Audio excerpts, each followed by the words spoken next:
Hi, welcome to Storytime. I'm going to just chat for a few minutes, just in case somebody... Oh, hi. Hi, Jasu. Thanks for following me. If you've just found my channel, I am Sunny. I do kind of a variety of things, mainly my story times, which I have two different story times. There is the all ages, where I read classic children's books. Right now I'm doing Anne of Green Gables. And then I also have an older story time I started when the quarantine started, and currently we're working our way through Sherlock Holmes. And I always try to do an all ages story time twice a week, and my older story times I do for while the quarantines are happening. I definitely do on Sunday, and I kind of feel out other days. It all depends on my work schedule. So this week we're doing Anne of Green Gables today and tomorrow at the same time, 2 to 4 Pacific time. And then Sunday is the Sherlock Holmes, and that's going to be 2 to 4 Pacific time. How are you doing, by the way? I'll just chat a little bit before I get into story time.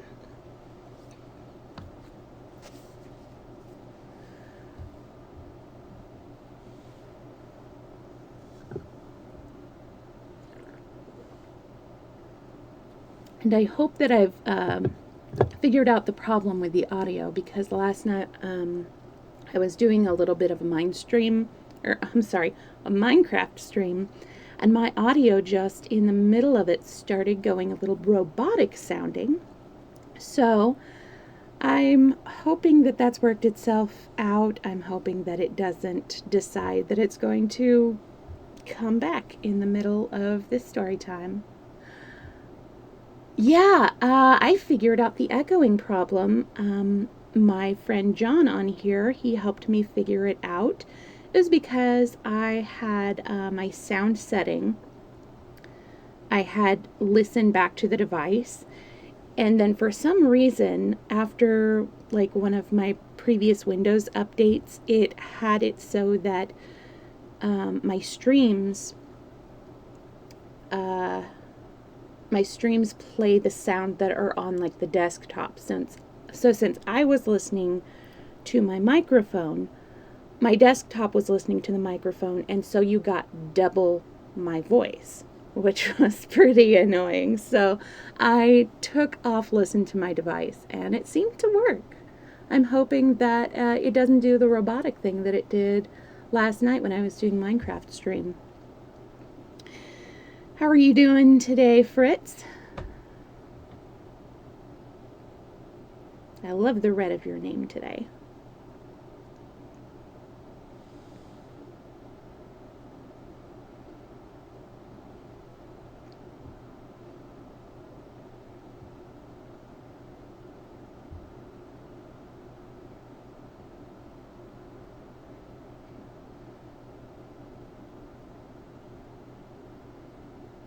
I was just looking at my Anne of Green Gables picture, and I'm pleased with how it came out. I got the exact orange red of her hair. Oh, okay. Is it still going on? You gonna have me in the background while it's going on?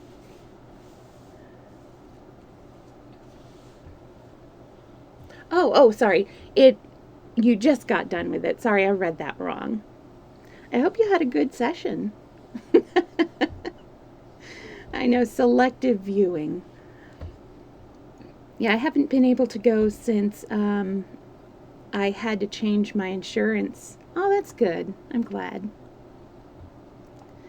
Yeah, I had to change my insurance, and sadly, my therapist doesn't take my new insurance, so I had to stop seeing her, and I haven't been able to find somebody new. Ah, well.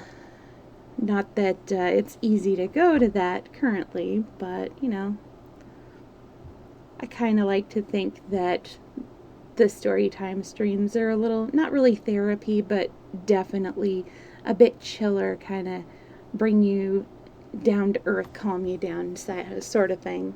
So it's been a crazy week, so I'm really looking forward to this. Should we go ahead and get started with the story?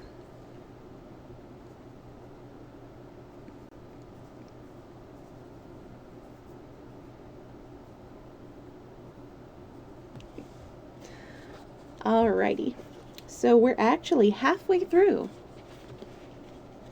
We are on chapter 20. A good imagination goes wrong. Before I get started, actually, as I was reading it last time, I realized that Anne, in this, she has ADHD, because I definitely recognize some of the tendencies, like where she's told to do something, and so she goes off to do it, and then she doesn't return from doing it. And I'm like, I don't understand this.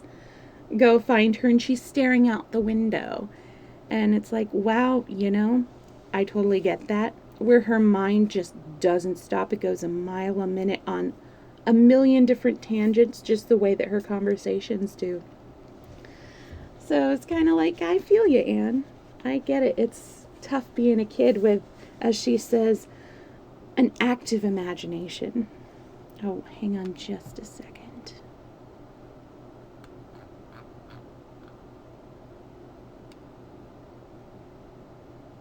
Okay. Sorry about that. I had to check on something. And now, without further ado, Chapter 20, A Good Imagination Gone Wrong. Spring had come once more to Green Gables, the beautiful, capricious, reluctant Canadian spring lingering along through April and May in a succession of sweet, fresh, chilly days with pink sunsets and miracles of resurrection and growth. The maples in Lover's Lane were red-budded, and little curly ferns pushed up through the dryad's bubble. Away up in the barrens, behind Mr. Silas Sloane's place, the mayflowers blossomed out, pink and white stars of sweetness under their brown leaves. All the schoolgirls and boys had one golden afternoon gathering them, coming home in the clear, echoing twilight with arms and baskets full of flowery spoil. I'm so sorry for people who live in lands where there are no mayflowers, said Anne.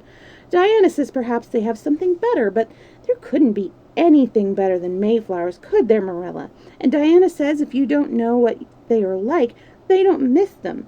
But I think that is the saddest thing of all. I think it would be tragic, Marilla, not to know what mayflowers are like and not to miss them. Do you know what I think mayflowers are, Marilla? I think they must be the souls of the flowers that died last summer, and this is their heaven. But we had a splendid time today, Marilla. We had our lunch down in a big mossy hollow by an old well. Such a romantic spot. Charlie Sloane dared Artie Gillis to jump over it, and Artie did because he wouldn't take a dare. Artie did because he wouldn't take a dare. Nobody would in school. It is very fashionable to dare. Mr. Dillis gave all the mayflowers he found to Prissy Andrews, and I heard him say sweets to the sweet. He got that out of the book, I know. But it shows he has some imagination.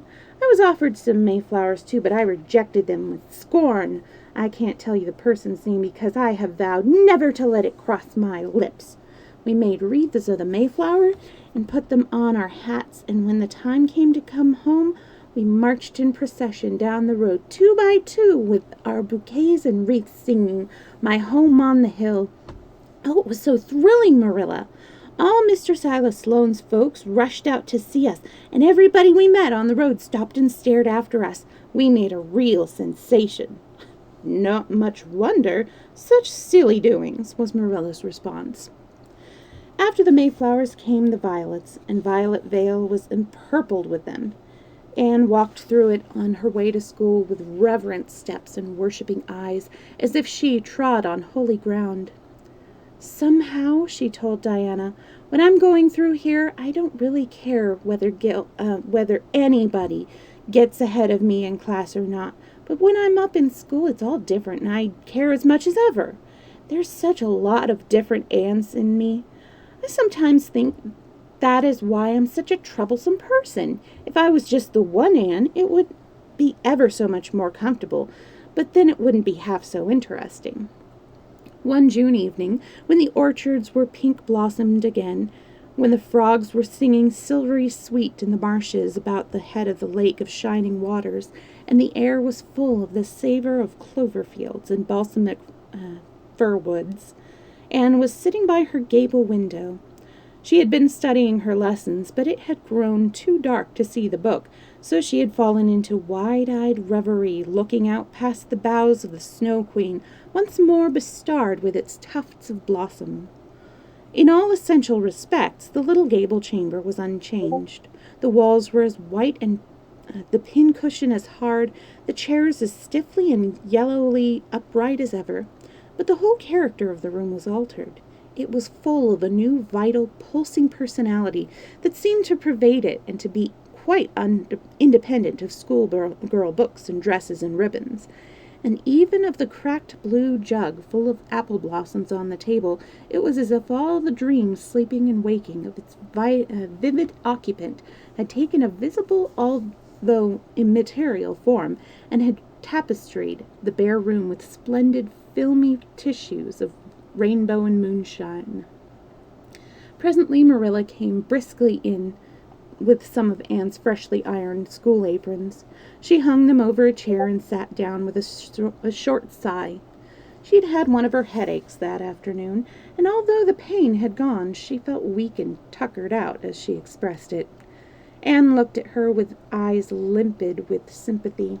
"I do truly wish I could have had the headache in your place, Marilla. I would have endured it joyfully for your sake." "I wish you did your part in attending to work and letting me rest," said Marilla. "You seem to have got on fairly well and made fewer mistakes than usual.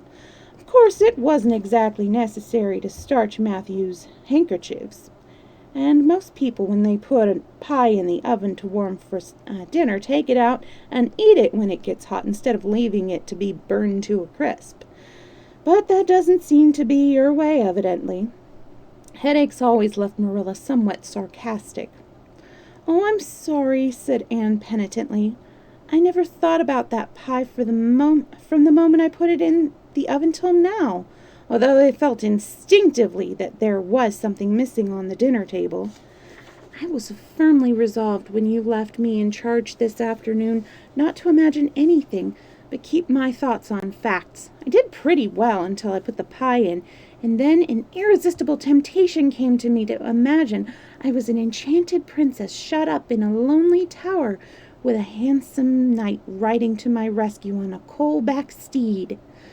So that is how I came to forget the pie.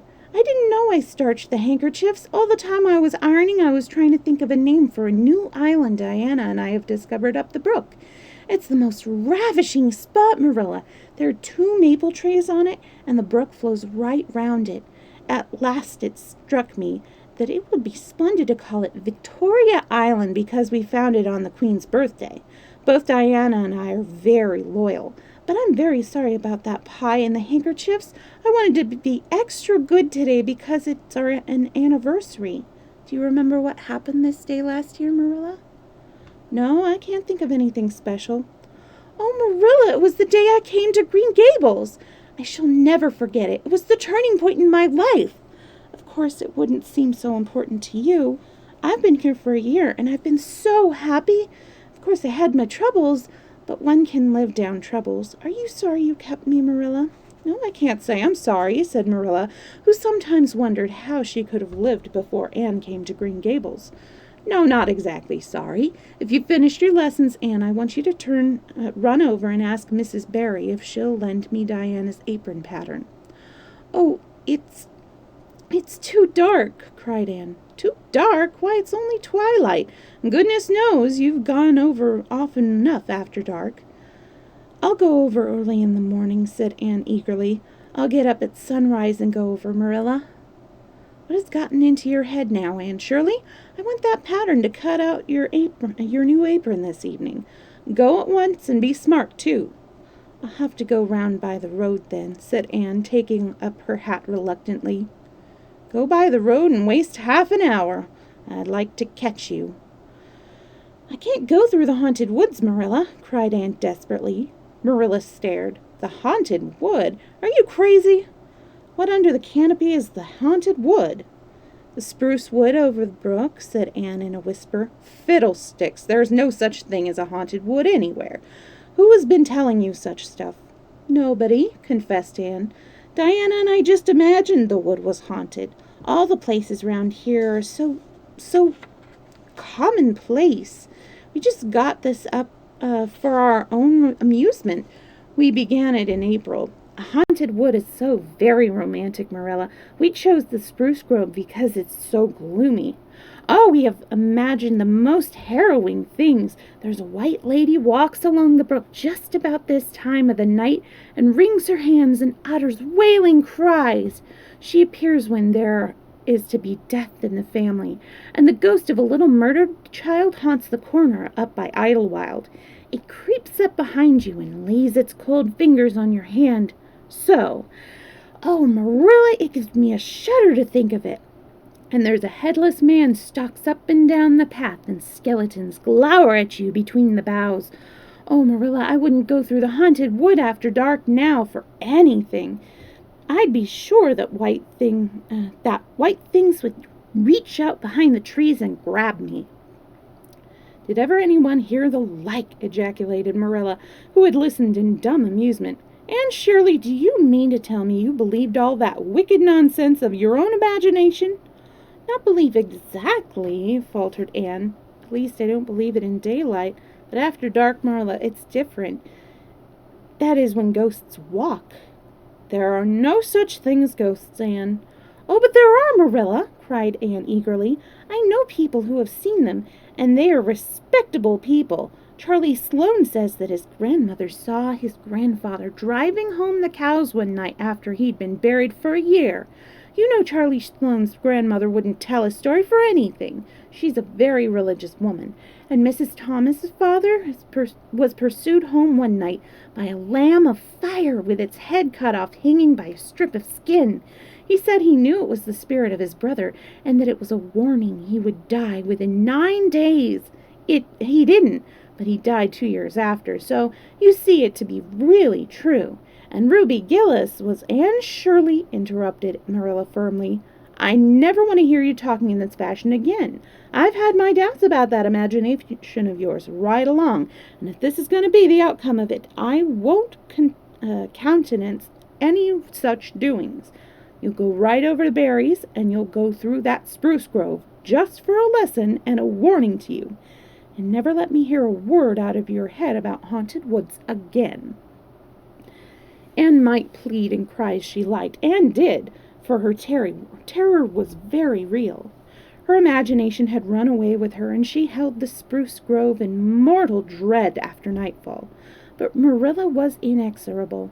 She marched the shrinking ghost-seer down to the spring and ordered her to proceed straight away over the bridge and into the dusky retreats of wailing ladies and headless specters beyond. Oh, Marilla, how can you be so cruel? Sobbed Anne.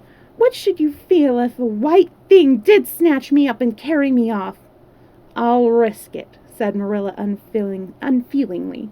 You know I always mean what I say. I'll cure you of imagining ghosts into places. March now. Anne marched. That is, she stumbled over the bridge and went shuddering up the horrible path beyond. Anne never forgot that walk. Bitterly did she repent the license she had given to her imagination. The goblins of her fancy lurked in every shadow about her, reaching out their cold, fleshless hands to grasp the terrified small girl who had called them into being. A white strip of birch bark, blowing up from a hollow over the brown floor of the grove, made her heart stand still. The long-drawn wail of 2 old boughs rubbing against each other brought out the perspiration in beads on her forehead. The swoops of bats in the darkness over her was as the wings of unearthly creatures. When she reached Mr. William Bell's field, she fled across it as if pursued by an army of white things, and arrived at the Barry kitchen door, so out of breath that she could hardly gasp out her request for the apron pattern.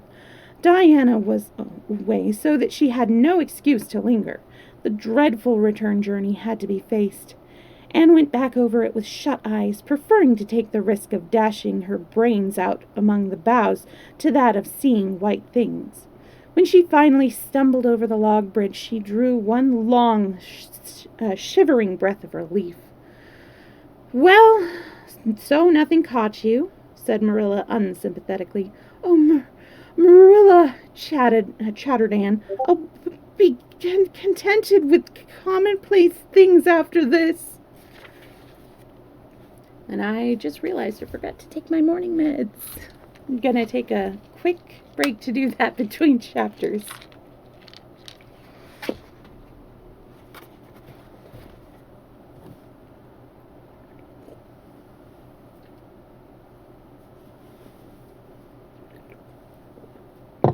Plus a hydration break. All right. Chapter 21. A new departure in flavorings. "Dear me, there is nothing but meetings and partings in the world, as Mrs. Lynde says," remarked Anne plaintively, putting her slate and books down on the kitchen table on the last day of June and wiping her red eyes with a very damp handkerchief. "Wasn't it fortunate, Marilla, that I took an extra handkerchief to school today? I had a presentiment that it would be needed." That is an interesting word, presentiment. "I never thought you were so fond of Mr. Phillips that you'd require 2 handkerchiefs to blow your tears just because he was going away," said Marilla. "I don't think I was crying because I was really so very fond of him," reflected Anne. "I just cried because all of the others did. It was Ruby Gillis started it. Ruby Gillis has always declared she hated Mr. Phillips, but just as soon as he's got up to make his farewell speech, she burst into tears.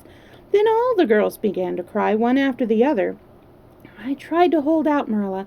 I tried to remember the time Mr. Phillips made me sit with a boy, and the time he spelled my name without an E on the blackboard, and how he said I was the worst dunce he ever saw at geometry, and laughed at my spelling, and all the times he had been so horrid and sarcastic, but somehow I couldn't.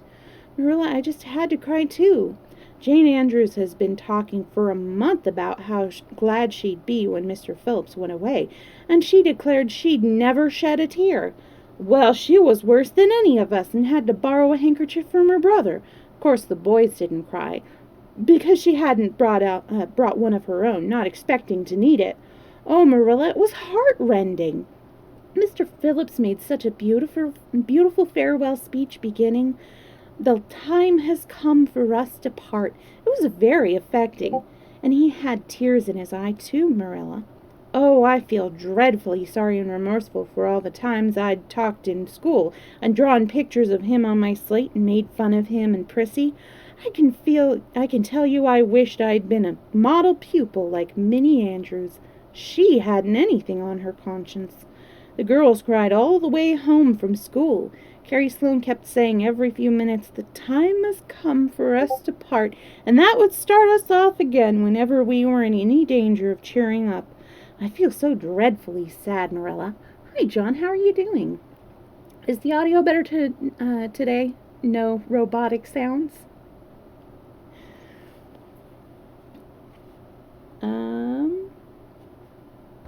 Oh, wonderful.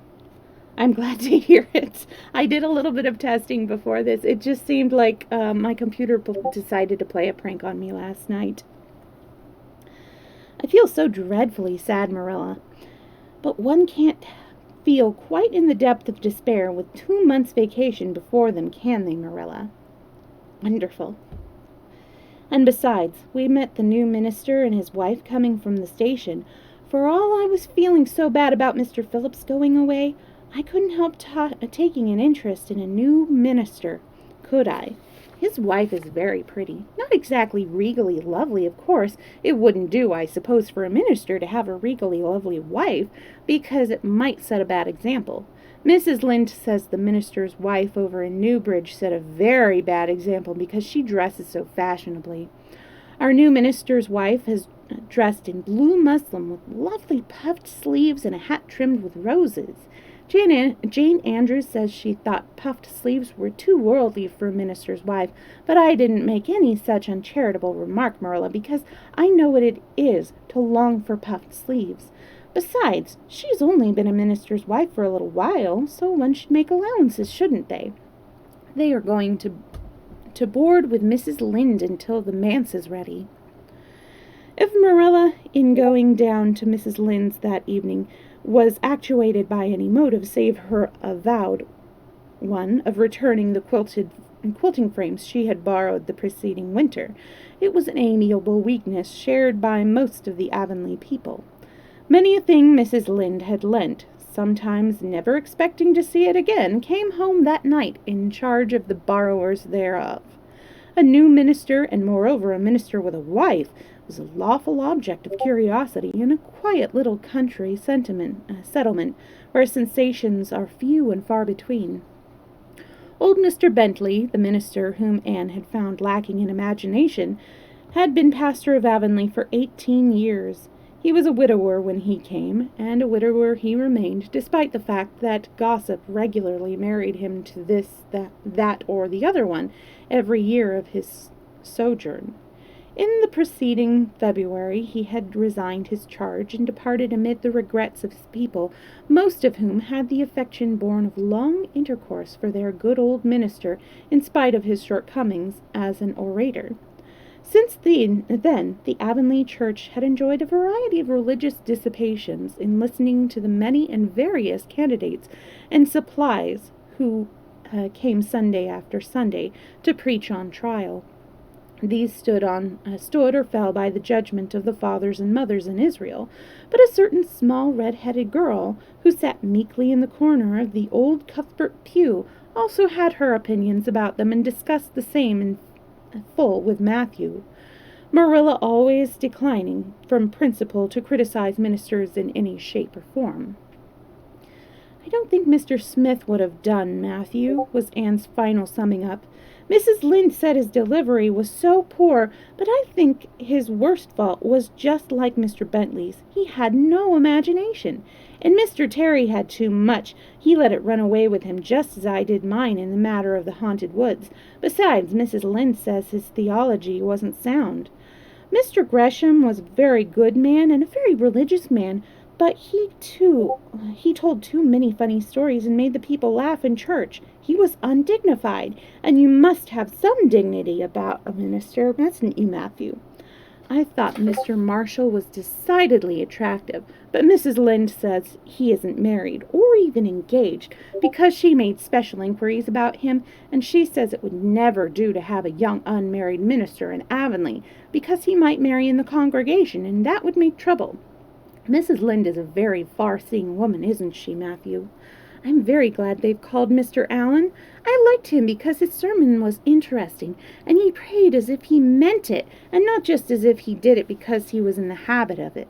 Mrs. Lynde said he isn't perfect, but she says she supposes we couldn't expect a perfect minister for $750 a year, and anyhow, his theology is sound because she questions him thoroughly on all the points of doctrine. And she knows his wife's people, and they are most respectable, and the women are all good housekeepers. Mrs. Lynde says that sound doctrine is the man, and good housekeeping and the woman make an ideal combination for a minister's family. The new minister and his wife were a young, pleasant-faced couple, still in their honeymoon, and full of all good and beautiful enthusiasm for their chosen life work. Avonlea opened its heart to them from the start. Old and young liked the frank, cheerful young man with his high ideals, and the bright, gentle little lady who assumed the mistressship of the manse. With Mrs. Allen, Anne fell promptly and wholeheartedly in love. She had discovered another kindred spirit. "Hi, Josu." "Oh, that is a cute little. I see the NKO emotes all the time, and they are just adorable. And I love the your direct relief charity emote on the beginning of your name. Thanks very much for the follow, by the way, earlier. I don't know if you heard my thanks before. We're in the middle of chapter, I think we're on 21. Yeah, chapter 21. And if you wanted to see any of the previous episodes, to get caught up on the story, I have them all on my YouTube. There's a link to that below. Okay, here we are. Mrs. Allen is perfectly lovely, she announced one Sunday afternoon. She's taken our class and she's a splendid teacher. She said right away she didn't think it was fair for the teacher to ask all the questions. And you know, Marilla, that is exactly what I've always thought. She said we could ask her any questions we like, and I asked ever so many. I'm good at asking questions, Marilla. I believe you, was Marilla's emphatic comment. Nobody else asked any except Ruby Gillis, and she asked if there was to be a Sunday school picnic this summer. I didn't think that was a very proper question to ask because it hadn't any connection with the lesson. The lesson was about Daniel and the lion's den, but Mrs. Allen just smiled and said she thought there would be. Mrs. Allen has a lovely smile. She has such exquisite dimples in her cheeks. I wish I had dimples in my cheeks, Marilla. I'm not half so skinny as I was when I came here. But I have no dimples yet. If I had, perhaps I could influence people for good.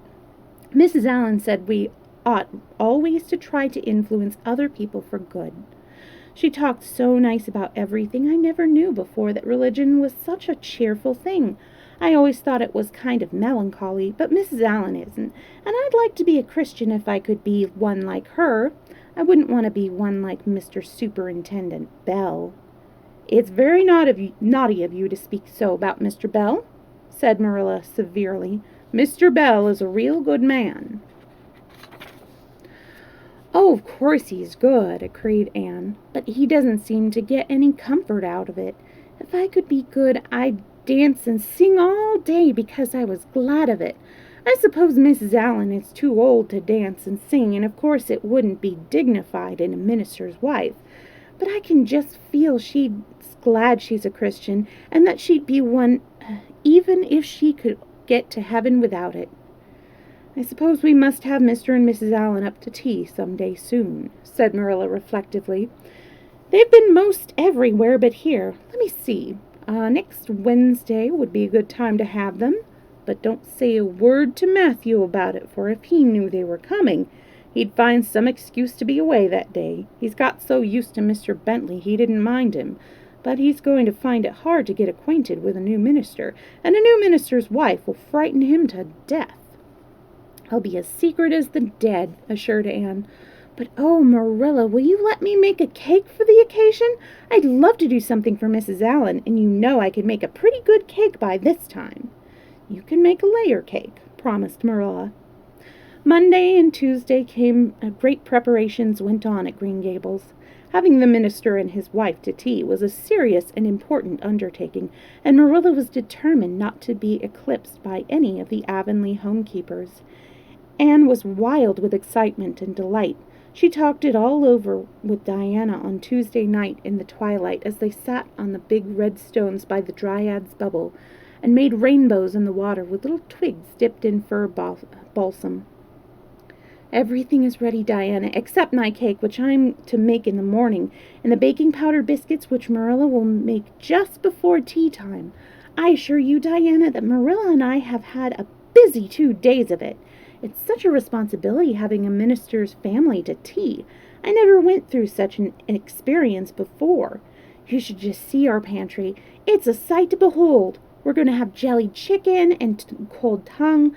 We're to have 2 kinds of jelly, red and yellow, and whipped cream and lemon pie and cherry pie, and 3 kinds of cookies, and fruit cake and Marilla's famous yellow plum preserves that she keeps especially for ministers, and pound cake and layer cake and biscuits as aforesaid, and new bread and old both, in case the minister is dyspeptic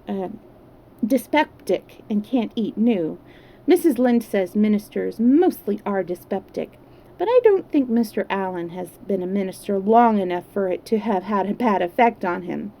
I just grow cold when I think of my layer cake. Oh, Diana, what if it shouldn't be good?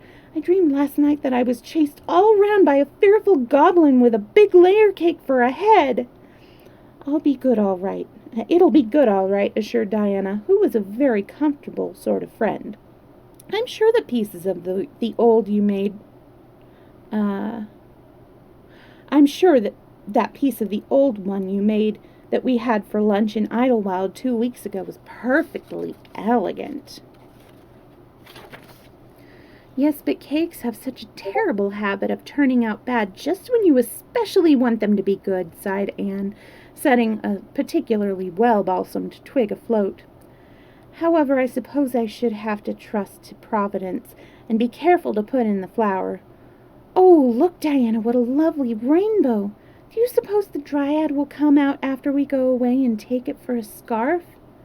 "You know there is no such thing as a Dryad," said Diana.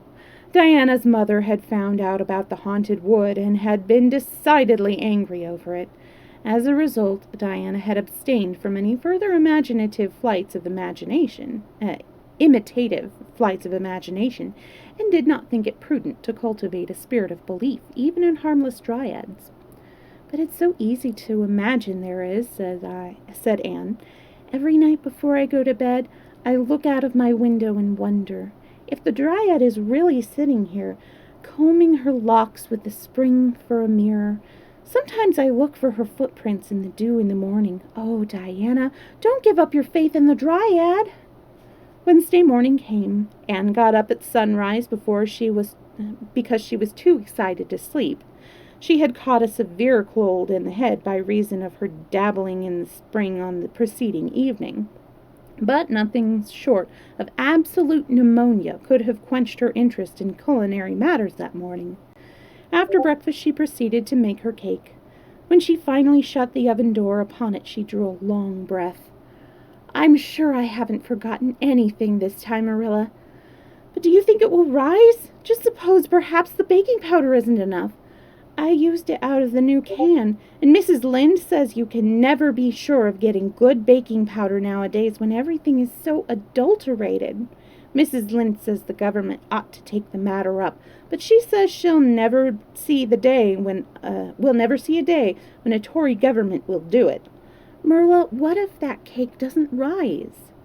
"We'll have plenty without it," was Marilla's impassioned way of looking at the subject, unimpassioned. The cake did rise, however, and came out of the oven as light and feathery as golden foam, and flushed with delight, clapped it together with layers of ruby jelly, and in imagination saw Mrs. Allan eating it and possibly asking for another piece. "You'll be using the best," he said. "Of course, Marilla," she said. "Can I fix up the table with ferns and wild roses?" "I think that's all nonsense," sniffed Marilla. "In my opinion, it's the edibles that matter, and not flummery decorations." "Mrs. Barry's had her table decorated," said Anne, who was not entirely guiltless of the wisdom of the serpent, "and the minister paid her an elegant compliment.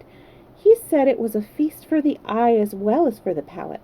"Well, do as you like," said Marilla, who was quite determined not to be surpassed by Mrs. Barry or anybody else.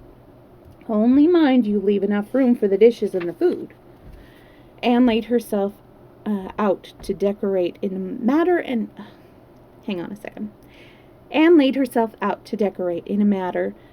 and after a fashion that should leave Mrs. Barry nowhere.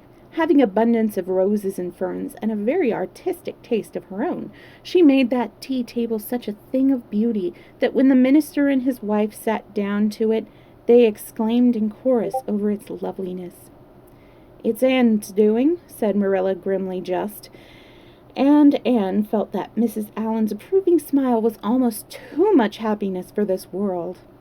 Matthew was there, having been unveiled. Is that the right word? I guess so. Inveiggled. I guess that's unveiled. Into the party, only goodness. I'm going to have to reread that. Matthew was there, having been unveiled into the party, only goodness, and Anne knew how. Only goodness knew how. Gotcha. He had been in such a state of shyness and nervousness that Marilla had given him up in despair, but Anne took him in hand so successfully that he now sat at the table in his best clothes and white collar and talked to the minister not uninterestingly. He never said a word to Mrs. Allan, but that perhaps was not to be expected. All went merry as a marriage bell until Anne's layer cake was passed. Mrs. Allen, having already been helped to a bewildering variety, declined it. But Marilla, seeing the disappointment on Anne's face, said smilingly, "Oh, you must take a piece of this, Mrs. Allen. Anne made it on purpose for you." "In that case I must sample it," laughed Mrs. Allen, helping herself to a plump triangle, as did also the minister and Marilla. Mrs. Allen put a mouthful of hers, and a most peculiar expression crossed her face. Not a word did she say, however, but steadily ate away at it. Marilla saw the expression and hastened to take the cake. "Anne Shirley!" she exclaimed. "What on earth did you put into that cake?" "Nothing but what the recipe said, Marilla," cried Anne with a look of anguish. "Oh, isn't it all right?" "It's all right. It's simply horrible. Mrs. Allen, don't try to eat it. And taste it yourself. What flavoring did you use?" "Vanilla," said Anne, her face scarlet with mortification after tasting the cake. "Only vanilla! Oh, Marilla, it must have been the baking powder. I had my suspicions of that baking powder fiddlesticks. Go and bring me the bottle of vanilla you used." Anne fled to the pantry and returned with a small bottle, partially filled with brown liquid and labeled yellowly, "Best Vanilla." Marilla took it, uncorked it, and smelled it. "Mercy on us, Anne, you flavored that cake with anodyne liniment. I broke the liniment bottle last week and poured what was left into an old empty vanilla bottle. I suppose it's partly my fault. I should have warned you, but for pity's sakes, why couldn't you have smelled it?" Anne dissolved into tears under this double disgrace. "I couldn't. I had such a cold." And with this she fairly fled to the gable chamber, where she cast herself on the bed and wept as one who refused to be comforted. Presently a light step sounded on the stairs, and somebody entered the room. "Oh, Marilla," sobbed Anne without looking up, "I'm disgraced forever. I shall never be able to live this down. I will get out. Things always do get out in Avonlea. Diana will ask me if my cake turned out, and I shall have to tell her the truth. I shall always be pointed at as the girl who flavored a cake with anodyne liniment. The boys in school will never get over laughing at it. Oh, Marilla, if you have a spark of Christian pity, don't tell me that I must go down and wash the dishes after this. I'll wash them when the minister and his wife are gone, but I cannot ever look Mrs. Allen in the face again. Perhaps she'll think I tried to poison her. Mrs. Lynde says she knows an orphan girl who tried to poison her benefactor, but the liniment isn't poisonous. It's meant to be taken internally, although not in cakes. Won't you tell Mrs. Allen so, Marilla?" "Suppose you should jump up and tell her yourself," said a merry voice. Anne flew up to find Mrs. Allen standing by her bed, surveying her with laughing eyes. "My dear little girl, you mustn't cry like this," she said, genuinely disturbed by Anne's tragic face. "Why, it's all just a funny mistake that anybody might make." "Oh, no, it takes me to make such a mistake," said Anne forlornly. "And I wanted to have that cake so nice for you, Mrs. Allen." "Yes, I know, dear, and I assure you I appreciate your kindness and thoughtfulness just as much as if it had turned out all right. Now you mustn't cry any more, but come down with me and show me your flower garden. Miss Cuthbert says you have that you have a little plot all your own. I want to see it, for I'm very much interested in flowers." Anne permitted herself to be led down and comforted, reflecting that it was really providential that Mrs. Allen was a kindred spirit. Nothing more was said about the liniment cake, and when the guests went away, Anne found she had enjoyed the evening more than could have been expected, considering that terrible incident. Nevertheless, she sighed deeply. "Marilla, isn't it nice to think that tomorrow is a new day with no mistakes in it yet?" "I'll warrant you'll have plenty in it," said Marilla. "I never saw your beat for making mistakes, Anne." "Yes, and I know Yes, and well I know it," admitted Anne mournfully. "But have you ever noticed how encouraging things But have you ever noticed one encouraging thing about Marilla? I never make the same mistake twice." I don't know as that's much benefit when you're always making new ones. Oh, don't you see, Marilla? There must be a limit to the mistakes one person can make, and when I get to the end of them, then I'll be through with them. That's a very comforting thought. Well, you'd better go and give that cake to the pigs, said Marilla. It isn't fit for any human to eat now, even Geoffrey Bout. Taking a small hydration break.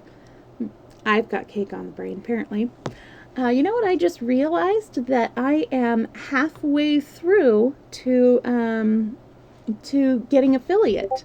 So that'll be exciting. So I'll get to make my own emotes.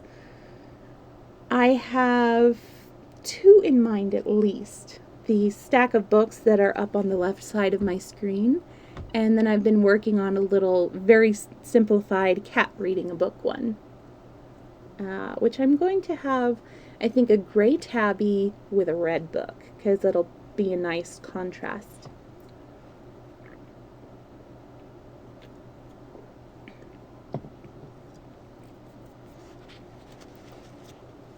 Oh, and I don't know if you're interested, but I do have a Discord, and so here is the link to the Discord.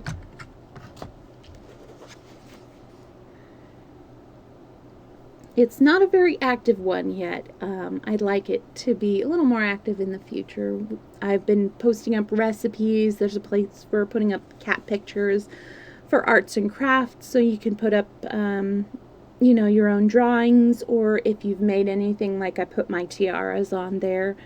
And then, in the future, if we have some people watching for homeschooling or, whatever, there's a little education corner, which right now is blank, but we might have more. Maybe we'll have an Anne Shirley vocabulary section, because she uses a lot of big words. Chapter 22. Anne is invited out to tea. "And what are your eyes popping out of your head about now?" asked Marilla, when Anne had just come in from a run to the post office. "Have you discovered another kindred spirit?" Excitement hung around Anne like a garment shone in her eyes, kindled in every feature. She had come dancing up the lane like a wind-blown sprite through the mellow sunshine and lazy shadows of the August evening. "No, Marilla, but oh, what do you think? I am invited to tea at the manse tomorrow afternoon. Mrs. Allen left the letter for me at the post office. Just look at it, Marilla. Miss Anne Shirley, Green Gables. That is the first time I was ever called Miss. Such a thrill as it gave me. I shall cherish it forever among my choicest treasures. Mrs. Allen has told me she meant to have all the members of her Sunday school class to tea in turn," said Marilla, regarding the wonderful event very coolly. "You needn't get in such a fever over it. Do learn to take things calmly, child." For Anne to take things calmly would have been to change her nature. All spirit and fire and dew, as she was, the pleasures and pains of life came to her with trebled intensity. Marilla left this and was vaguely troubled over it, realizing that the ups and downs of existence would probably bear hardly on this impulsive soul, and not sufficiently understanding that the equally great capacity for delight might more than compensate. Therefore, Marilla conceived it to be her duty to drill Anne into a tranquil uniformity of disposition, as impossible and alien to her as to a dancing sunbeam in one of the brook shadows. She did not make such headway as she sorrowfully admitted to herself. The downfall of some dear hope or plan plunged Anne into deeps of affliction. The fulfillment thereof exalted her to dizzy realms of delight. Marilla had almost begun to despair for ever fashioning this waif of the world into her model little girl of demure manners and prim deportment. Neither would she have believed that she really liked Anne much better as she was.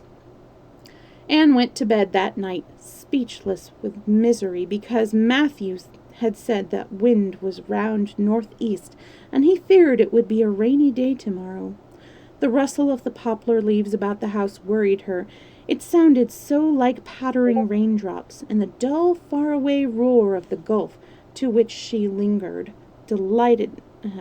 delightedly at other times, loving its strange, sonorous, haunting rhythm, now seemed like a prophecy of storm and disaster to a small maiden who particularly wanted a fine day. Anne thought that the morning would never come. But all things have an end, even nights before the day on which you are invited to take tea at the manse. The morning, in spite of Matthew's predictions, was fine, and Anne's spirits soared to their highest. "Oh, Marilla, there is something in me today that makes me just love everybody I see," she exclaimed as she washed the breakfast dishes. "You don't know how good I feel. Wouldn't it be nice if it could last? I believe I could be a model child if I were just invited out to tea every day. But oh, Marilla, it's a solemn occasion, too. I feel so anxious. What if I shouldn't behave properly? You know I never had tea at a manse before, and I'm not sure that I know all the rules of etiquette, although I've been studying the rules given in the etiquette department of the Family Herald ever since I came here. I'm so afraid I'll do something silly or forget to do something I should do. Would it be good manners to take a second helping of anything if you wanted to very much?" "The trouble with you, Anne, is that you're thinking too much about yourself. You should just think of Mrs. Allan and what would be nicest and most agreeable for her," said Marilla, hitting her for once in her life on a very sound and pithy piece of advice. Anne instantly realized this. "You're right, Marilla. I'll try not to think of myself at all." Anne evidently got through her visit without any serious breach of etiquette, for she came home through the twilight under a great high-sprung sky gloried over with trails of saffron and rosy clouds, in a beautiful state of mind, and told Marilla all about it happily, sitting on the big red sandstone slab in the kitchen door with her tired curly head in Marilla's gingham lap. The cool wind was blowing down over the long harvest fields from the rims of furry western winds and whistling through the poplars. One clear star hung above the orchard, and the fireflies were flitting over in Lover's Lane, in and out among the ferns and rustling boughs. Anne watched them as she talked, and somehow felt that wind and stars and fireflies were all tangled up together into something unutterably sweet and enchanting. "Oh, Marilla, I've had a most fascinating time. I feel that I've not lived in vain, and I shall always feel like that, even if I should never be invited to tea at a manse again. When I got there, Mrs. Allan met me at the door. She was dressed in the sweetest dress of pale pink organdy and dozens of frills and elbow sleeves, and she looked just like a seraph. I really think I'd like to be a minister's wife when I grow up, Marilla. A minister mightn't mind my red hair because he wouldn't be thinking of such worldly things. But then, of course, one would have to be naturally good, and I'll never be that, so I suppose there's no use in thinking about it.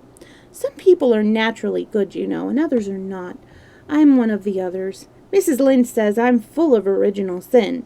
No matter how hard I try to be good, I can never make such a success of it as those who are naturally good. It's a good deal like geometry, I expect. But don't you think the trying so hard ought to count for something?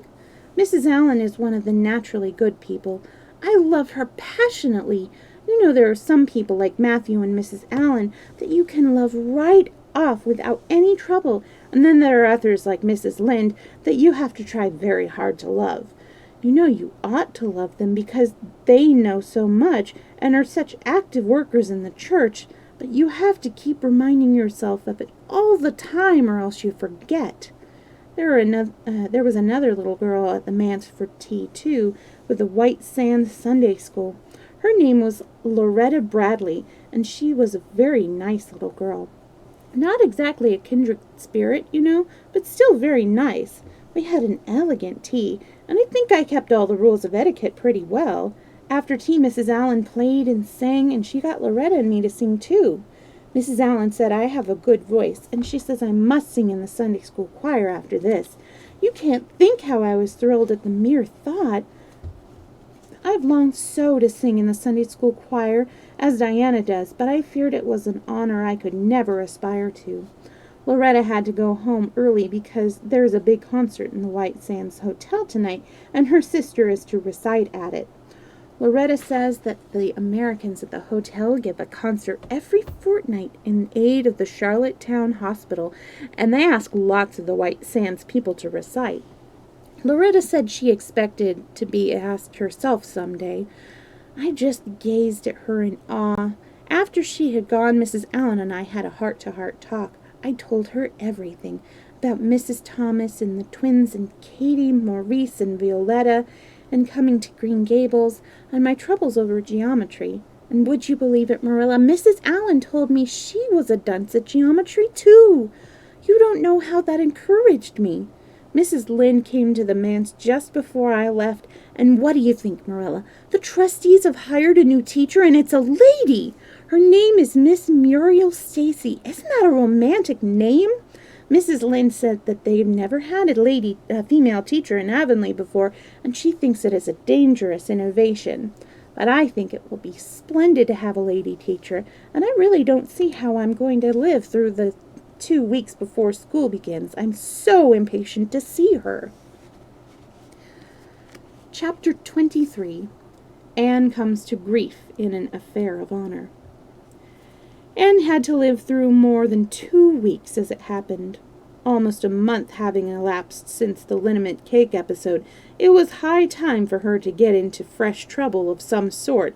Little mistakes, such absent-mindedly emptying a pan of skim milk into a basket of yarn balls in the pantry instead of into the pig's bucket, and walking clean over the edge of the log bridge into the brook while wrapped in imaginative reverie, not really being worth counting. A week after the tea at the manse, Diana Barry gave a party. Small and select, Anne assured Marilla. Just the girls in our class.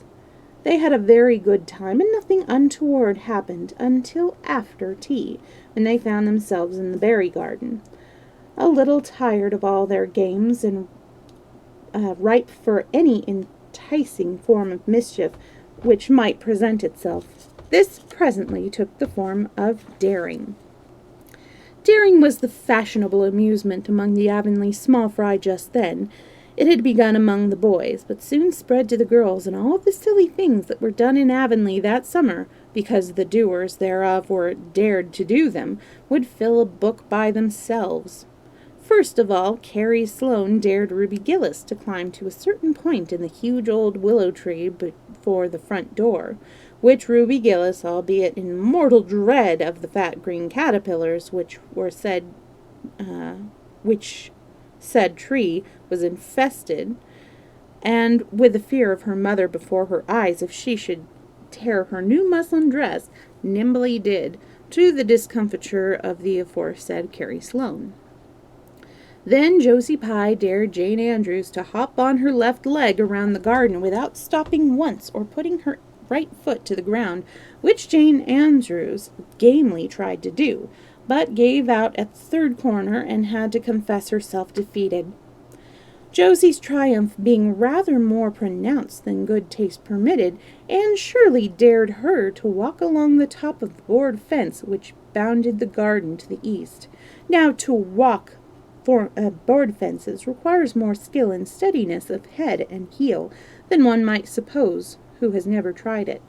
But Josie Pye, if deficient in some qualities that make for popularity, had at least a natural and inborn gift duly cultivated for walking board fences.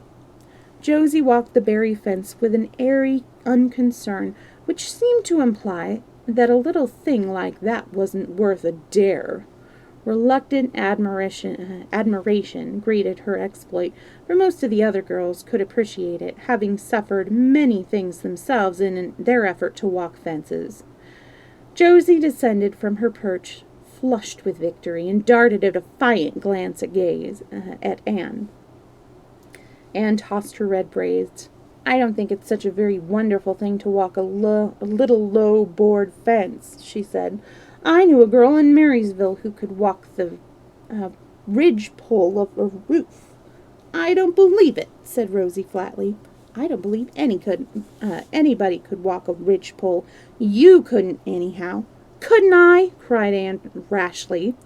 "Then I dare you to do it," said Josie defiantly. "I dare you to climb up there and walk the ridge pole of Mr. Barry's kitchen roof." Anne turned pale, but there was clearly only one thing to be done. She walked towards the house, where a ladder was leaning against the kitchen roof.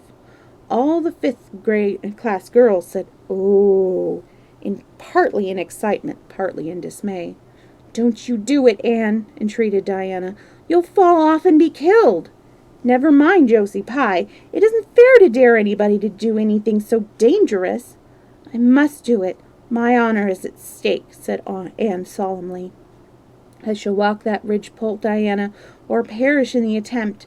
If I am killed, you are to have my pearl bead ring." Anne climbed the ladder amid breathless silence, gained the ridgepole, balanced herself uprightly on that precarious footing, and started to walk along it, dizzily conscious that she was uncomfortably high up in the world, and that walking ridgepoles was not a thing in which your imagination helped you out much. Nevertheless, she managed to take several steps before the catastrophe came. Then she swayed, lost her balance, stumbled, staggered, and fell, sliding down over the sun-baked roof and crashing off it through the tangle of Virginia creeper beneath, all before the dismayed circle below could give a simultaneous, terrified shriek. If Anne had tumbled off the roof on the side up which she ascended, Diana would probably have fallen heir to the pearl bead ring then and there. Fortunately, she fell on the other side, where the roof extended down over the porch, so nearly to the ground that a fall therefrom was a much less serious thing. Nevertheless, when Diana and the other girls had rushed frantically around the house, except Ruby Gillis, who remained as if rooted to the ground and went into hysterics, they found Anne lying all white and limp among the wreck and ruin of the Virginia creeper. "Anne, are you killed?" shrieked Diana, throwing herself on her knees beside her friend. "Oh, Anne, dear Anne, speak just one word to me and tell me that if you are killed." To the immense relief of all the girls, and especially of Josie Pye, who, in spite of lack of imagination, had been seized with horrible visions of a future branded as the girl who was the cause of Anne Shirley's early and tragic death, Anne sat dizzily up and answered uncertainly, "No, Diana, I am not killed, but I think I am rendered unconscious." "Where?" sobbed Carrie Sloane. "Oh, where, Anne?" Before Anne could answer, Mrs. Barry appeared on the scene. At sight of her, Anne tried to scramble to her feet, but sank back again with a sharp little cry of pain. "What's the matter? Where have you hurt yourself?" demanded Mrs. Barry. "My ankle," gasped Anne. "Oh, Diana, please find your father and ask him to take me home. I know I can never walk there, and I'm sure I couldn't hop so far on one foot when Jane couldn't even hop around the garden." Marilla was out in the orchard picking a handful of summer apples when she saw Mr. Barry coming over the log bridge and up the slope with Mrs. Barry beside him and a whole procession of little girls trailing after him.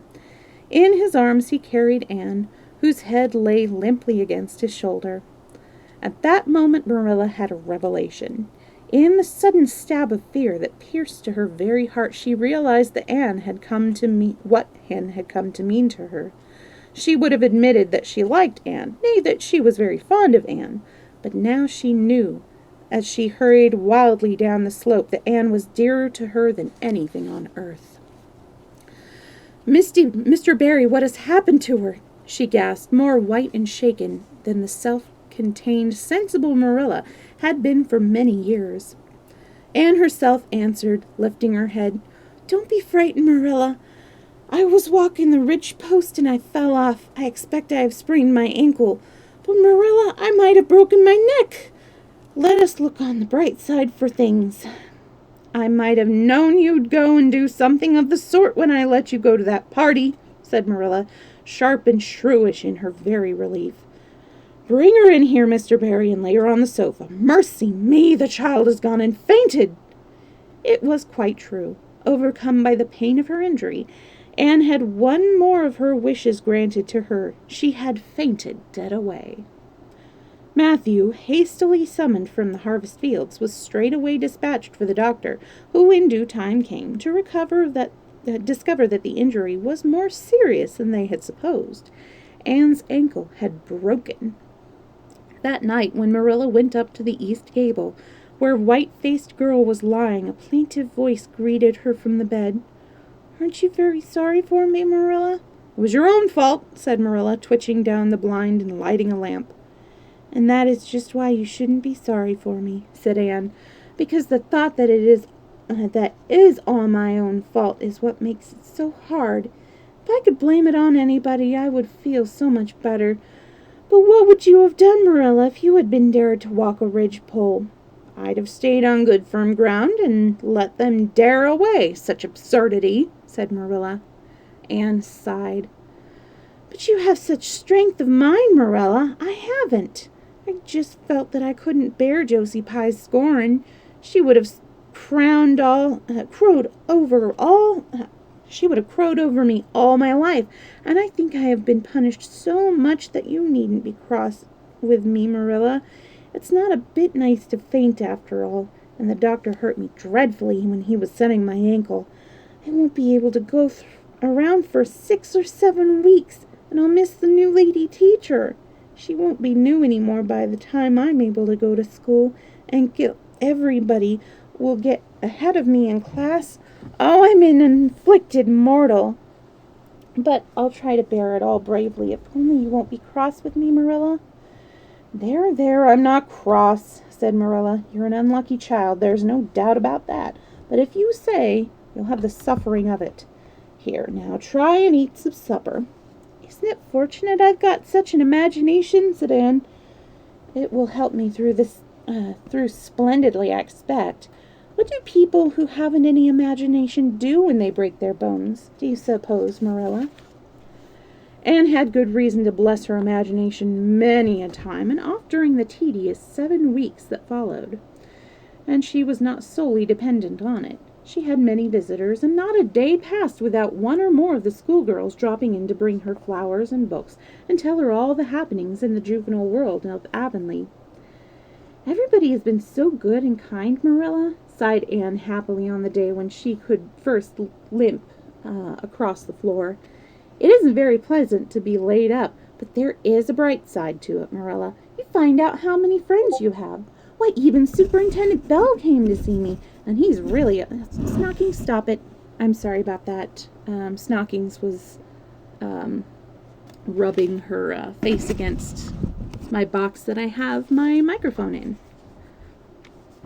I'm going to have to keep a pretty firm hold on you. All right. Why, even Superintendent Bell came to see me, and he isn't really a very fine man. Not a kindred spirit, of course, but still I like him, and I'm awfully sorry I ever criticized his prayers. I believe now he really does mean them, only he has got into the habit of saying them as if he didn't. He could get over that if he'd take a little trouble. I gave him a good broad hint. I told him how hard I tried to make my own little private prayers interesting. He told me all about the time he broke his ankle when he was a boy. It does seem so strange to think of Superintendent Bell ever being a boy. Even my imagination has its limits, for I can't imagine that. When I try to imagine him as a boy, I see him with gray whiskers and spectacles, just as he looks in Sunday school, only small. Now it's so easy to imagine Mrs. Allen as a little girl. Mrs. Allen has been to see me 14 times. Isn't that something to be proud of, Marilla? When a minister's wife has so many claims on her time, she is such a cheerful person to have visit you, too. She never tells you it's your own fault, and she hopes you'll be a better girl on account of it. Mrs. Lynde always told me that when she came to see me, and she said it in a kind of way that made me feel she might hope I'd be a better girl, but didn't really believe I would. Even Josie Pye came to see me. I received her as politely as I could, because I think she was sorry she dared me to walk a ridgepole. If I had been killed, she would have had to carry a dark burden of remorse all her life. Diana has been a faithful friend. She's been over every day to cheer my lonely pillow. But oh, I shall be so glad when I can go to school, for I've heard such exciting things about the new teacher. The girls all think she is perfectly sweet. Diana says she has the loveliest fair, curly hair and such fascinating eyes. She dresses beautifully, and her sleeves puffs are bigger than anybody else's in Avonlea. Every other Friday afternoon she has recitations, and everybody has to say a piece or take part in a dialogue. Oh, it's just glorious to think about. Josie Pye says she hates it, but that is just because Josie has so little imagination. Diana and Ruby Gillis and Jane Andrews are preparing a dialogue called A Morning Visit for next Friday, and the Friday afternoons they don't have recitations. Miss Stacy takes them all to the woods for a field day, and they study ferns and flowers and birds, and they have physical culture exercises morning and evening. Mrs. Lynde said she never heard of such goings-on, and it all comes to having a lady teacher. But I think I must be splendid, and believe I shall find that Mrs. Stacy is a kindred spirit. "There's one thing plain to see, Anne," said Marilla, "and that is that your fall off the Barry roof hasn't injured your tongue at all."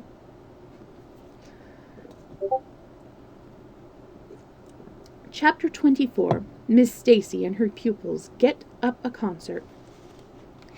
It was October again when Anne was ready to go back to school.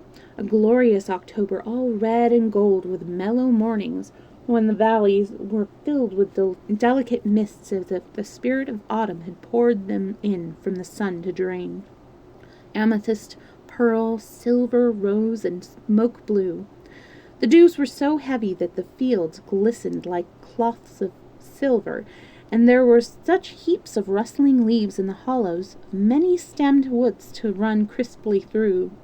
The birch path was a canopy of yellow, and the ferns were sere and brown all along it.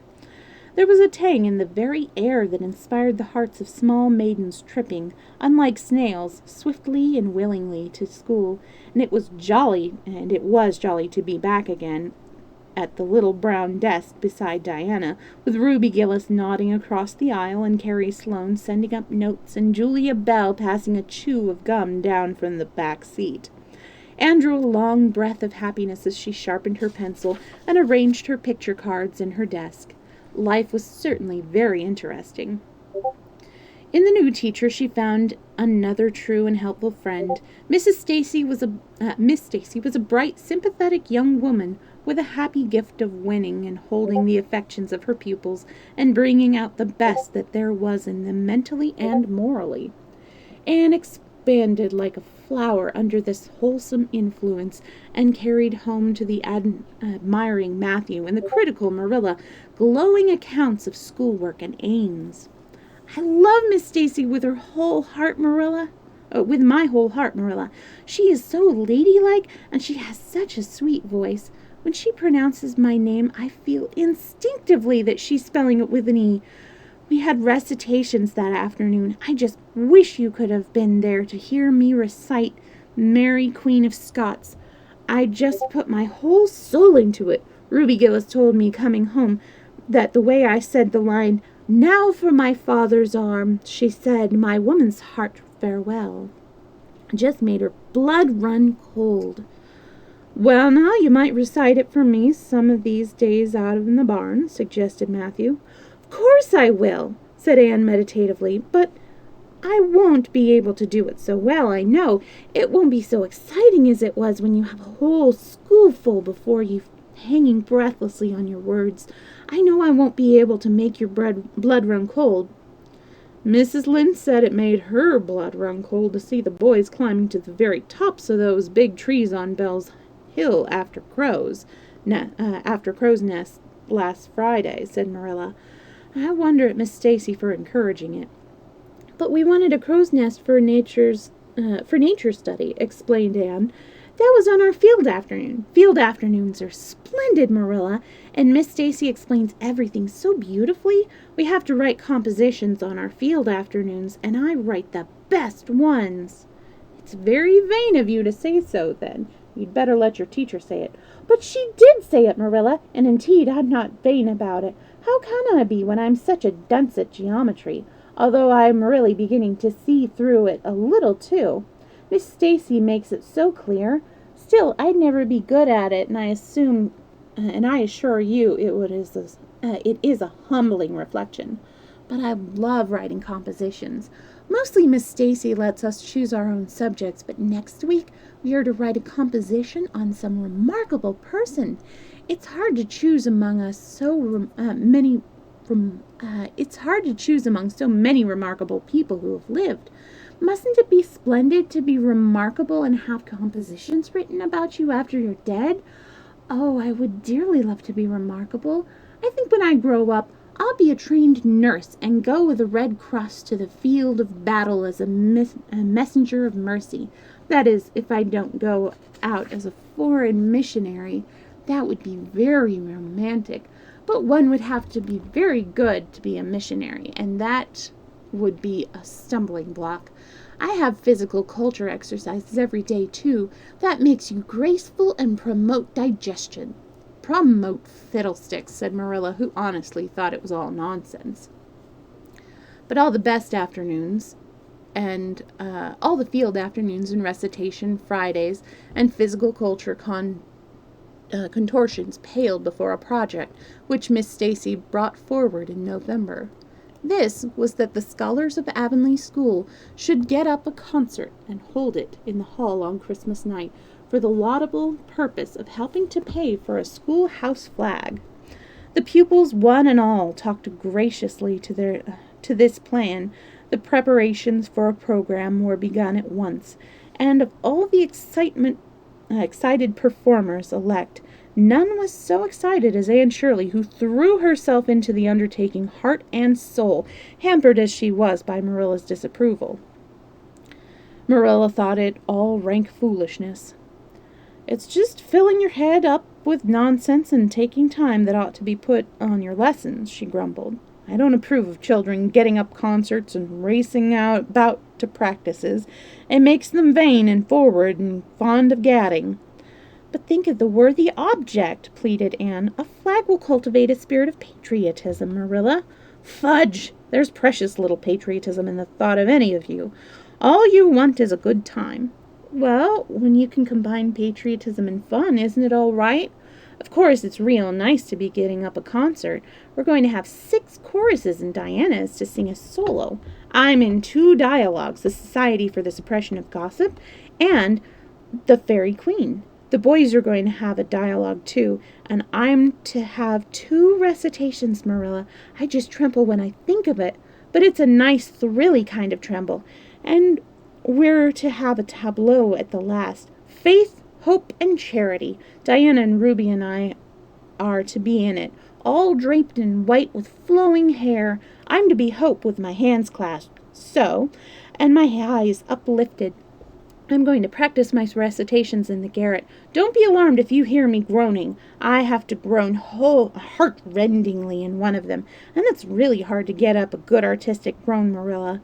Josie Pye is sulky because she didn't get the part she wanted in the dialogue. She wanted to be the Fairy Queen. That would have been ridiculous, for who ever heard of a Fairy Queen as fat as Josie? Fairy Queens must be slender. Jane Andrews is to be the queen, and I am to be one of her maids of honor. Josie says she thinks a red-haired fairy is just as ridiculous as a fat one, but I do not let myself mind what Josie says. I'm to have a wreath of white roses on my hair, and Ruby Gillis is going to lend me her slippers because I haven't any of my own. It's necessary for fairies to have slippers, you know. You couldn't imagine a fairy wearing boots, could you? Especially with copper toes. We are going to demonstrate the hall with decorate the hall with creeping spruce and fir mottos, with pink tissued paper roses in them, and we are all to march in 2 by 2 after the audience is seated, while Emma White plays a march on the organ. Oh, Marilla, I know you're not so enthusiastic about it as I am, but don't you hope your little Anne will distinguish herself? All I hope is that you'll behave yourself. I'll be heartily glad when all this fuss is over and you'll be able to settle down. You are simply good for nothing just now, with your head stuffed full of dialogues and groans and tableaux. For all your tongue, it's a marvel it's not clear worn out. Anne sighed and betook herself to the backyard, over which a young new moon was shining through the leafless poplar boughs from an apple-green western sky, and there Matthew was splitting wood. Anne perched herself on a block and talked the concert over with him, sure of an appreciative and sympathetic listener in this instance at least. Well, now, I reckon it's going to be a pretty good concert. I expect you'll do your part fine, he said, smiling down into her eager, vivacious little face. Anne smiled back at him. Those two were the best of friends, and Matthew thanked his stars many a time and oft that he had nothing to do with bringing her up. That was Marilla's exclusive duty. If it had been his, he would have been worried over frequent conflicts between inclination and said duty. As it was, he was free to spoil Anne, Marilla's phrasing, as much as he liked, but it was not such a bad arrangement after all. A little appreciation sometimes does quite as much good as all the conscientious bringing up in the world. I'm going to take a small break between these chapters, getting a little chilly, and I will be right back.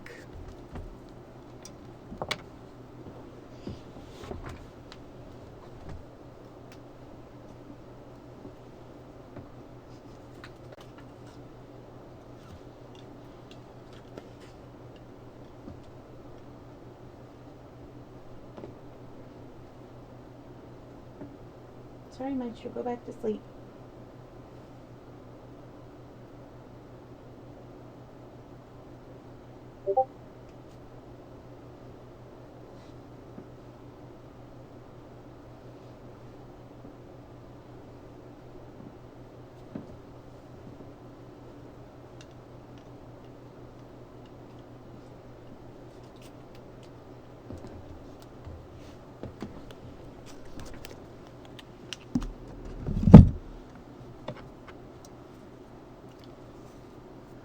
All right, and I'm back.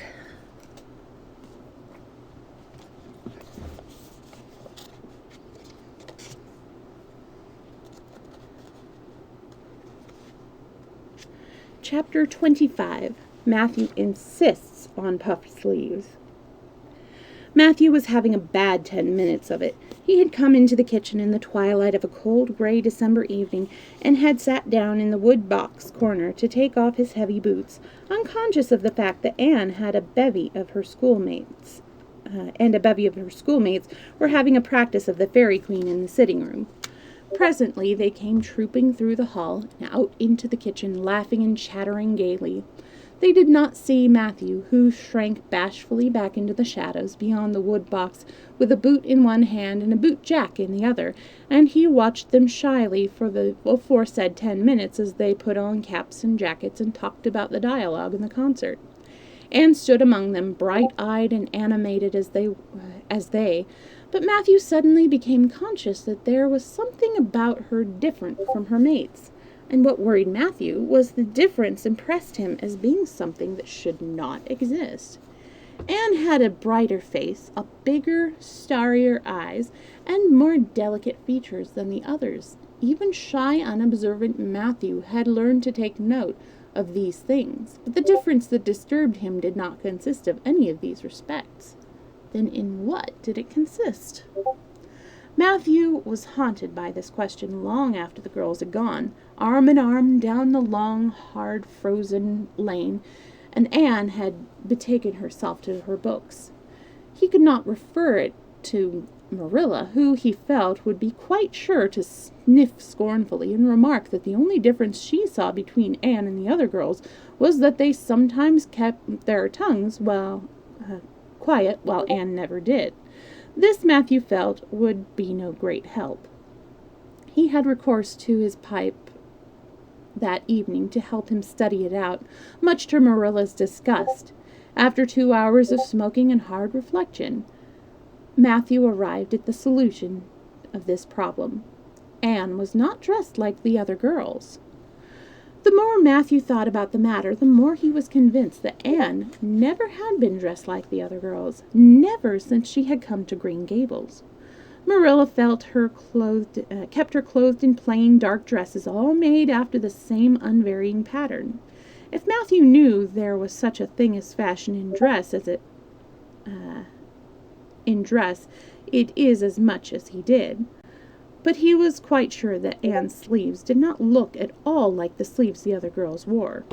He recalled the cluster of little girls he had seen around her that evening, all gay in waists of red and blue and pink and white, and he wondered why Marilla always kept her so plainly and soberly gowned. Of course it must be all right. Marilla knows best, and Marilla was bringing her up. Probably some wise, inscrutable motive was to be served thereby, but surely it would do no harm to let the child have one pretty dress, something like Diana Barry always wore. Matthew decided that he would give her one that surely could not be objected to as an unwarranted putting in of his oar. Christmas was only a fortnight off. A nice new dress would be a very thing for a present. Matthew, with a sigh of satisfaction, put away his pipe and went to bed, while Marilla opened all the doors and aired the house. The very next evening Matthew betook himself to Carmody to buy the dress, determined to get the worst over and have done with it. It would be, he felt assured, no trifling ordeal. There were some things Matthew could buy and prove himself no mean bargainer, but he knew he would be at the mercy of shopkeepers when it came to buying a girl's dress. After much cogitation, Matthew resolved to go to Matthew Lawson's store instead of William Blair's. To be sure, the Cuthberts always had gone to William Blair's. It was almost as much a matter of conscience with them as to attend the Presbyterian church and vote Conservative. But William Blair's 2 daughters frequently waited on customers there, and Matthew held them in absolute dread. He could contrive to deal with them when he knew exactly what he wanted and could point it out, but in such a matter as this, requiring explanation and consultation, Matthew felt that he must be sure of a man behind the counter. So he would go to Lawson's, where Samuel or his son would wait on him. Alas, Matthew did not know that Samuel, in the recent expansion of his business, had set up a lady clerk also. She was a niece of his wife's, and a very dashing young person indeed, with a huge drooping pompadour, big rolling brown eyes, and a most extensive and bewildering smile. She was dressed with exceeding smartness, and wore several bangle bracelets that glittered and rattled and tinkled with every movement of her hands. Matthew was covered with confusion at finding her there at all, and those bangles completely wrecked his wits at one fell swoop. "What can I do for you this evening, Mr. Cuthbert?" Miss Lucilla Harris inquired, briskly and ingratiatingly tapping the counter with both hands. "Have you any garden rakes?" stammered Matthew. Miss Harris looked somewhat surprised, as well she might, to hear a man inquiring for garden rakes in the middle of December. "I believe we have 1 or 2 left over," she said, "but they're upstairs in the lumber room. I'll go and see." During her absence, Matthew collected his scattered senses for another effort. When Miss Harris returned with the rake and cheerfully inquired, "Anything else tonight, Mr. Cuthbert?" Matthew took his courage in both hands and replied, "Well, now, since you suggested, I might as well buy some hayseed." Miss Harris had heard Miss Cuthbert called called odd, she now concluded that he was certainly crazy. "We only keep hayseed in the spring," she exclaimed loftily. "We've none on hand just now." "Oh, certainly, just as you say," stammered unhappy Matthew, seizing the rake and making for the door. At the threshold he recollected that he had not paid for it, and he turned miserably back. While Miss Harris was counting out his change, he rallied his powers for a final desperate attempt. "Well, now, if it isn't too much trouble, I might as well, that is, I like to look at some sugar." "White or brown?" queried Miss Harris patiently. "Oh, well now, brown," said Matthew feebly. "There's a barrel of it over there," said Miss Harris, shaking her bangles at it. "It's the only kind we have." I'll take 20 pounds of it," said Matthew, with beads of perspiration standing on his forehead. Matthew had driven half a way home before he was his own man again. It had been a gruesome experience, but it served him right, he thought, for committing the heresy of going to a strange store. When he reached home, he hid the rake in the tool house, but the sugar he carried into Marilla. "Brown sugar!" exclaimed Marilla. "Whatever possessed you to get so much? You know I never use it except for the hired man's porridge or black fruit cake. Jerry's gone and I've made my cake long ago. It's not good sugar, either. It's coarse and dark. William Blair doesn't usually keep sugar like that. I thought it might come in handy sometime," said Matthew, making good his escape. When Matthew came to think the matter over, he decided that a woman was required to cope with the situation. Marilla was out of the question. Matthew felt sure she would throw cold water on this project of his. Remained only Mrs. Lynde, for of no other woman in Avonlea could Matthew have dared to ask advice. To Mrs. Lynde he went accordingly, and that good lady promptly took the matter out of the harassed man's hand. "Pick out a dress for you to give Anne? To be sure I will. I'm going to Carmody tomorrow, and I'll attend to it. Have you something particular in mind? No? Well, I'll just go and buy my own judgment then. I believe a nice rich brown would just suit Anne, and William Blair has some new Gloria in that's pretty. That's real pretty. Perhaps you'd like me to make it up for her, too, seeing that if Marilla was to make it, Anne would probably get wind of it before the time and spoil that surprise. Well, I'll do it. No, it isn't a mite of trouble. I like sewing. I'll make it to fit my niece, Jenny Gillis, for she and Anne are as like as two peas as far as she figure goes." "Well, now, I'm much obliged," said Matthew, and I don't know, but I think they make the sleeves different nowadays to what they used to be. If it wouldn't be asking too much, I'd like them to made in the new way. Puffs? Of course. You needn't worry a speck more about it, Matthew. I'll make it up in the very latest fashion," said Mrs. Lynde. To herself, she added that Matthew had gone. To herself, she added when Matthew had gone, "It'd be a real satisfaction to see that poor child wearing something decent for once. The way Marilla dresses her is positively ridiculous, that's what, and I've ached to tell her so painfully a dozen times. I've held my tongue, though, for I can see Marilla doesn't want advice, and she thinks she knows more about bringing children up than I do, for all she's an old maid. But that's always the way. Folks that has brought up children know that there's no hard and fast method in the world that'll suit every child. But them as never have think it's all as plain as easy as rule of 3. Just set your 3 terms down so fashion, and the sum'll work out correct. But flesh and blood don't come under the head of arithmetic, and that's where Marilla Cuthbert makes her mistakes. I suppose she's trying to cultivate a spirit of humility in Anne by dressing her as she does, but it's more likely to cultivate envy and discontent. I'm sure the child must feel the difference between her clothes and the other girls, but to think of Matthew taking notice of it! That man is waking up after being asleep for over 60 years. Marilla knew all the following fortnight that Matthew had something on his mind, but what it was she could not guess until Christmas Eve, when Mrs. Lynde brought up the new dress. Marilla behaved pretty well on the whole, although it is very likely she distrusted Mrs. Lynde's diplomatic explanation that she had made the dress because Matthew was afraid Anne would find out about it too soon if Marilla made it. "So this is what Matthew has been looking so mysterious over and grinning about to himself for 2 weeks, is it?" she said a little stiffly but tolerantly. "I knew he was up to some foolishness. Well, I must say I don't think Anne needed any more dresses. I made her 3 good, warm, serviceable ones this fall, and anything more is sheer extravagance. There's enough material in those sleeves alone to make a waist, I declare there is. You'll just pamper Anne's vanity, Matthew, and she's as vain as a peacock now. Well, I hope she'll be satisfied at last, for I know she's been hankering after those silly sleeves ever since they came in, although she never said a word after the first. The puffs have been getting bigger and more ridiculous right along.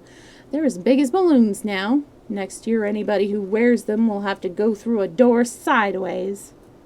Christmas morning broke on a beautiful white world. It had been a very mild December, and people had looked forward to a green Christmas. But just enough snow fell softly in the night to transfigure Avonlea. Anne peered out from her frosted gable window with delighted eyes. The firs in the haunted wood were all feathery and wonderful. The birches and the wild cherry trees were outlined in pearl. The plowed fields were stretches of snowy dimples, and there was a crisp tang in the air that was glorious. Anne ran downstairs singing until her voice re-echoed through Green Gables. "Merry Christmas, Marilla!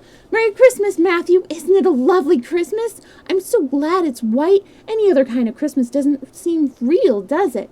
I don't like green Christmases. They're not green. They're just nasty faded browns and grays. What makes people call them green?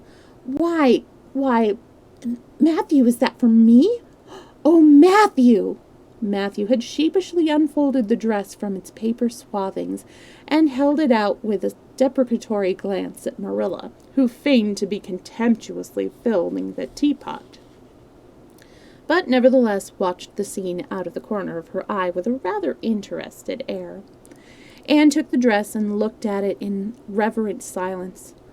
Oh, how pretty it was, a lovely soft brown gloria with all the gloss of silk, a skirt with dainty frills and shirrings, a waist elaborately pin-tucked in the most fashionable way, with a little ruffle of flimsy lace at the neck.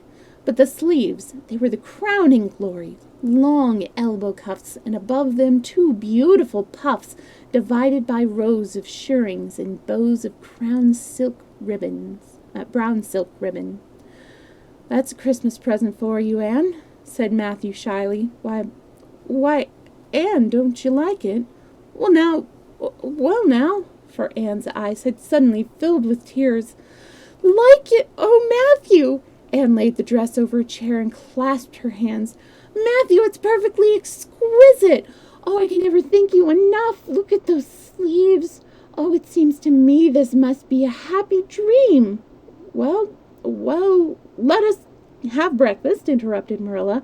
"I must say, Anne, I don't think you needed the dress, but since Matthew has gotten it for you, see that you take good care of it. There's a hair ribbon Miss Lynde left for you. It's brown to match the dress. Come now, sit in." "I don't see how I'm going to eat breakfast," said Anne rapturously. "Breakfast seems so commonplace at such an exciting moment. I'd rather feast my eyes on that dress. I'm so glad that puffed sleeves are still fashionable. It did seem to me that I'd never get over it if they went out before I had a dress with them. I never have felt quite satisfied, you see. It was lovely of Mrs. Lynde to give me the ribbon, too. I feel that I ought to be a very good girl indeed. It's at times like this I'm sorry I'm not a model little girl, and I always resolve that I will be in the future, but somehow it's hard to carry out your resolutions when irresistible temptations come. Still, I really will make an extra effort after this." When the commonplace breakfast was over, Diana appeared, crossing the white log bridge in the hollow, a gay little figure in crimson ulster. Anne flew down the slope to meet her. Merry Christmas, Diana! And oh, it's a wonderful Christmas. I've something splendid to show you. Matthew has given me the loveliest dress with such sleeves. I couldn't even imagine any nicer. I've got something more for you, said Diana breathlessly. Here, this box.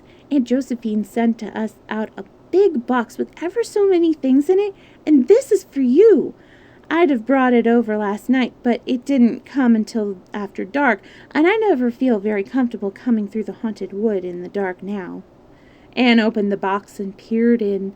First a card with "For the Anne Girl" and "Merry Christmas" written on it, and then a pair of the daintiest little kid slippers with beaded toes and satin bows and glistening buckles. "Oh," said Anne, "Diana, this is too much. I must be dreaming."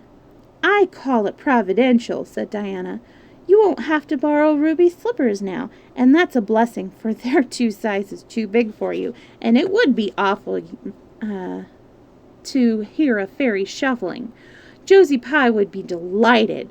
Mind you, Rob White went home with Gertie Pye from the practice the night before last. Did you ever hear anything equal to that?" All the Avonlea scholars were in a fever of excitement that day, for the hall had to be decorated and a last grand rehearsal held. The concert came off in the evening and was a pronounced success. The little hall was crowded. All the performers did excellently well, but Anne was the bright particular star of the occasion.